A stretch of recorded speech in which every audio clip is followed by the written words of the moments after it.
สบายดีมื้อนี้ข้าพเจ้าจะมาสอนวิธีการดึงข้อมูลรายเดือนเป็นข้อมูลที่สังรวม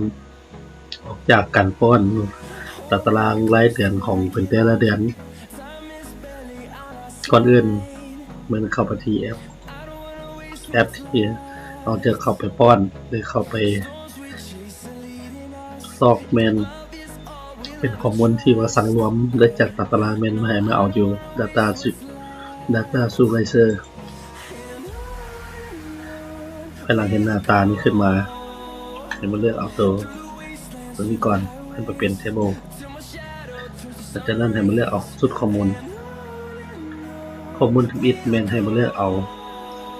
ตัวชี้วัดก่อนในข้อมูลเป็นตัวสมอนตัวชี้วัดก่อนตัวนี้ให้ทำพุ่งกันเดอร์เป็นข้อมูลรายเดือนที่เราจะมากดจะดังชี้วัดแล้วให้ไปเลือกเอาข้อมูลที่MCH แม่และเด็กจะเขียนคำว่าจำนวนเป็นหญิงเกิดลูกมีเพศชายตัวที่เป็นข้อมูลรายเดือนลากให้มาเอาอยู่ตัวที่2คือประกอบเข้ากับว่าเลือกเอา MCH การเกิดกำลังและ MCH มันทำมาเลือกเอาเกิดมีอะไรการเกิดนี่ให้เลือกเกิดมีชีวิตทั้งหมดแล้วก็ที่บริการเกิด